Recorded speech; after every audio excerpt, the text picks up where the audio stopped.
Buenos días chicos, hoy día en la clase de botánica vamos a ver qué es la célula vegetal. Ya hemos visto las primeras plantas, las plantas sin semillas, ahora vamos a ver en fondo su estructura interna, cómo se compone mínimamente, qué es la célula vegetal, de ahí qué tejidos vegetales existen y de ahí vamos a seguir ya con las demás plantas. Entonces, vamos a ver qué es una célula vegetal. Una célula vegetal es aquella que compone los tejidos de las plantas y forma de vida capaces de hacer fotosíntesis. Fotosíntesis es el proceso por el cual una planta, como nosotros sabemos, va a fabricar su propio alimento, el cual la energía química, las sales minerales y el agua lo va a convertir en sustancias nutritivas para la planta. Las plantas van a absorber el dióxido de carbono y van a liberar oxígeno. Hacen lo contrario que nosotros. Ese es su tipo de respiración. El tipo de respiración de las plantas es absorber el dióxido de carbono y y liberar el oxígeno. Ese es el proceso del día. En el proceso de la noche, las plantas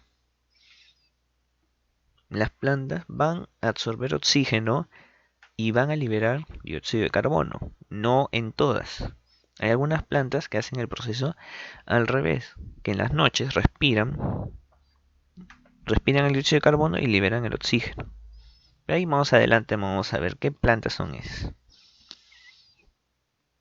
Entonces, tenemos, sin embargo, las características morfológicas típicas de una célula vegetal no son universales en todas las células que componen una planta, y muchas veces son afines a las células de hongos y protistas, como es el caso de la pared celular. Una célula vegetal típica, no obstante, es perfectamente diferenciable de un animal, a pesar de ser ambas eucariotas. Recordemos que eucariota significa que posee un núcleo definido. Un núcleo definido que está rodeado de una membrana nuclear. Esta membrana nuclear le va a dar forma al núcleo. No va a estar desparramado como en la célula procariota, que está disperso en el citoplasma el núcleo. Entonces, dichas diferencias no solo obedecen a criterios morfológicos, debido a las necesidades del cuerpo de las plantas, sino también a las funciones que desempeñan y al tipo de metabolismo en el cual obtienen energía. En el metabolismo hay dos procesos, uno que es liberar energía y el otro que es absorber energía. Recordemos que la vida vegetal es fotosintético, es decir, obtiene energía y nutrientes a partir de materia inorgánica, como les había mencionado, el agua y el dióxido de carbono que absorbe, aprovechando la energía del sol, mientras que los animales lo hacen mediante la respiración consumiendo oxígeno ambiental y materia orgánica de otros seres vivos.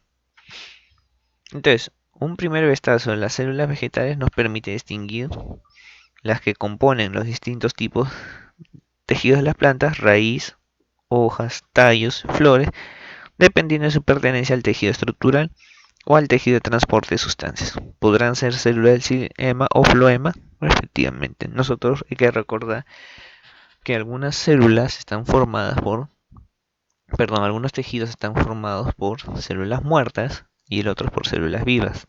En el xilema está formado por células muertas, el cual le va a dar rigidez al tejido. Si le da al tejido rigidez, entonces esto lo vamos a encontrar en los tallos. Vamos a encontrar el tejido del xilema formando los tallos. Y el floema es el tejido formado por células vivas. Significa que es un tejido más suave. En este caso, de las hojas. Entonces vamos a seguir con las características leyendo.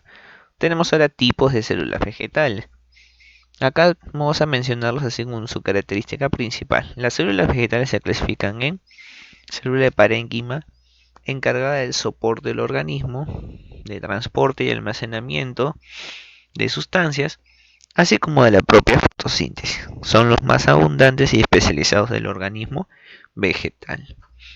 Células del colénquima, dotadas de tan solo una pared primaria, aparecen durante la madurez y son típicamente alargadas, dándole tracción, flexibilidad y resistencia a los tejidos. Es decir, son células de soporte plástico. Células del esclerénquima. Células duras, rígidas, cuyas paredes secundarias poseen lignina, haciéndose impermeables. En la madurez de las plantas suelen estar ya muertas, sin citoplasma, dejando únicamente una cavidad central vacía. Su rol principal es defensivo. Como les había dicho, defensivo da rigidez. Y acá vemos una imagen, por ejemplo, de un aparato de Golgi que tanto pertenece tanto en la célula vegetal como en la célula animal, que son conjuntos de apilaciones. Es un complejo formado por varias apilaciones, el cual tiene como propiedad fundamental, mejor dicho, como función, síntesis de las proteínas. Pero hay una organela en específico que cumple eso. Entonces una célula vegetal, típica se compone de pared celular. Las células vegetales tienen una estructura rígida de celulosa recubriéndolas en dos paredes distintas, primaria y secundaria, lo cual impide el crecimiento como tal de la célula y la obliga a engrosar depositando microfibras de celulosa. Citoplasma. Al igual que todas las células, se trata del interior de la misma, una suspensión de sustancias internas donde se hallan los orgánulos celulares y compuestos por hialoplasma o citosol. Plasmodesmo. Unidades de citoplasma que pueden atravesar la pared celular y conectar las células vegetales de un mismo organismo, permitiendo la comunicación entre citoplasmas celulares y comunicándolas a través de un conducto cilíndrico llamado desmotúbulo. Vamos a ver la vacuola. Presente en todas las células vegetales, se trata de un compartimento cerrado de la membrana plasmática que contiene fluidos como agua o enzimas, incluso azúcares, sales o proteínas, sin forma definida.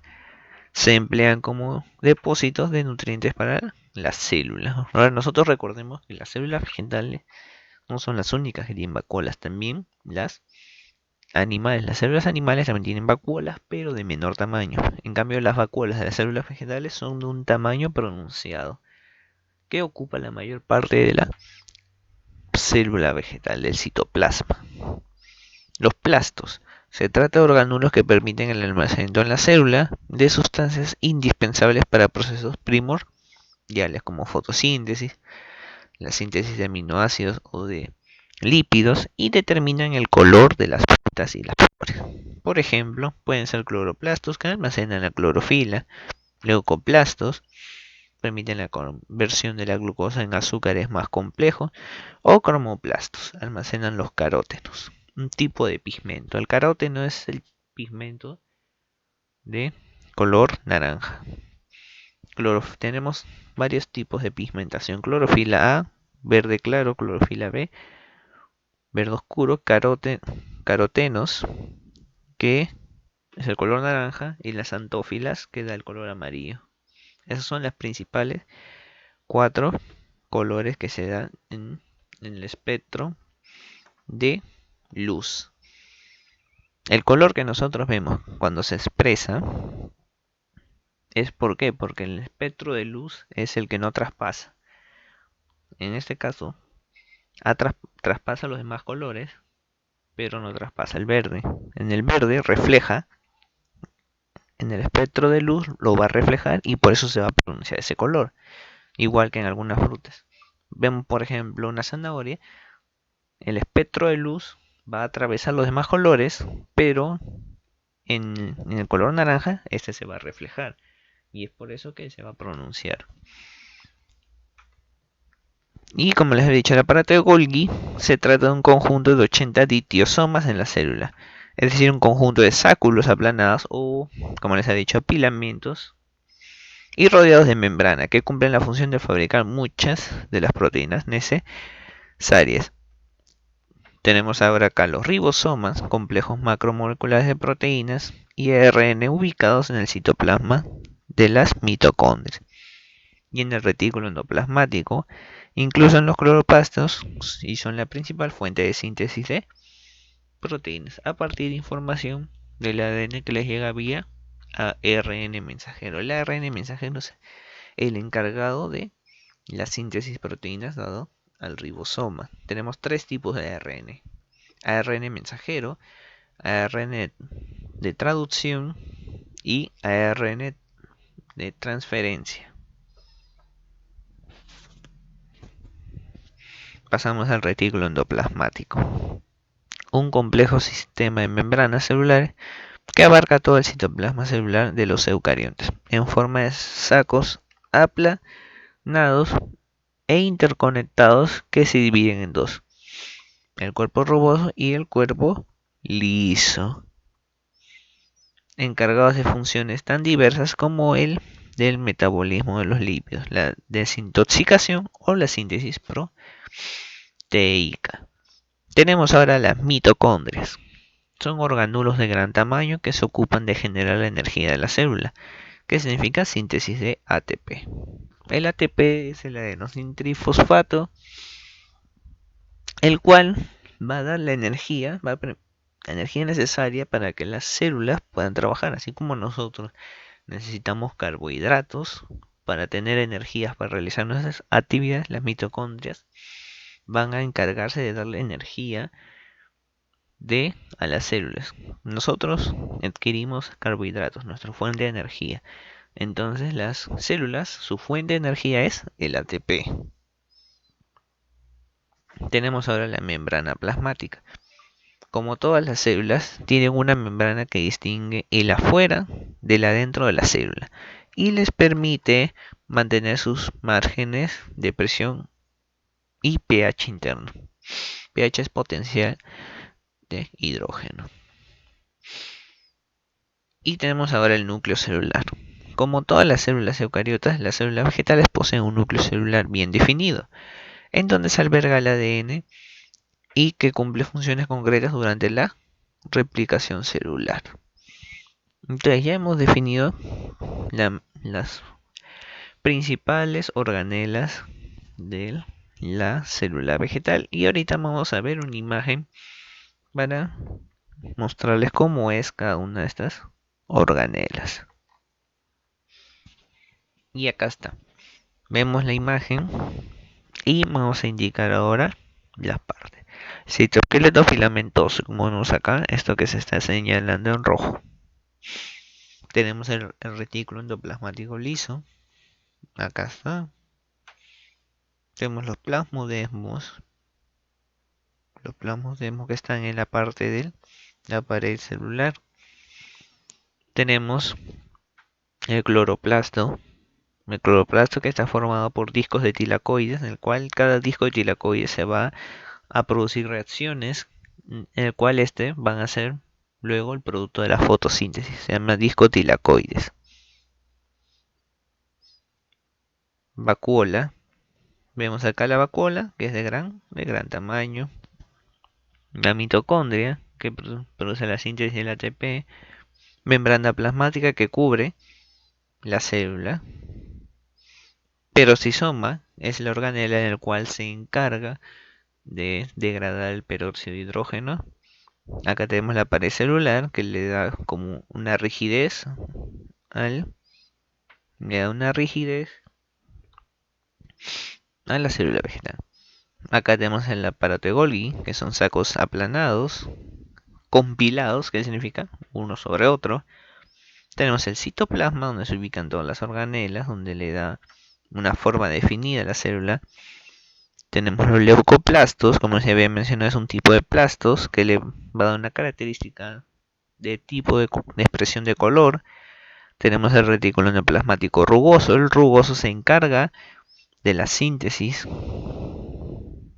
de proteínas. ¿Por qué? Porque en el retículo endoplasmático rugoso están ubicados los ribosomas. Después estos ribosomas se desprenden, para el cual al comunicarse con un ARN mensajero, este va a permitir que se produzca la síntesis de proteínas. Tenemos el núcleo, que está bien definido porque está rodeado de la membrana nuclear, el cual le va a dar una forma definida. El nucleolo, que es como si fuera el núcleo del núcleo, donde en el nucleolo se almacena la información del ADN y la envoltura nuclear, que le va a dar forma definida al núcleo. Y acá está el ribosoma. Estos puntitos negros son los ribosomas que se van a cargar de la síntesis de proteínas. Y acá vemos una vesícula membranosa. Una vesícula membranosa se puede desprender tanto del citoplasma como para transportar proteínas que se sintetizan del ribosoma y integrarlos al citoplasma. Esas proteínas se llaman proteínas integrales. Tanto las vesículas pueden ser endocrinas o exocrinas. Cuando son endocrinas, viajan dentro de las células.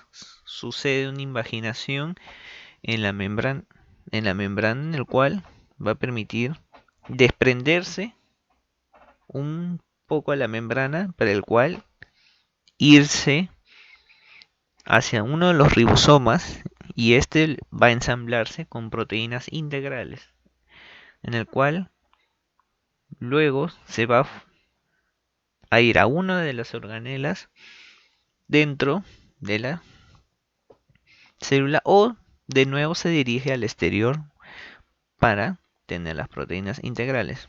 Pero ya eso ya es otro tema ya más complejo sobre las proteínas integrales, su definición, cómo se da el ingreso de sustancias, pero eso no ahorita no lo vamos a necesitar ver, solamente lo principal. Entonces, espero que hayan podido entender la clase de hoy día y nos vemos en la siguiente semana. Gracias.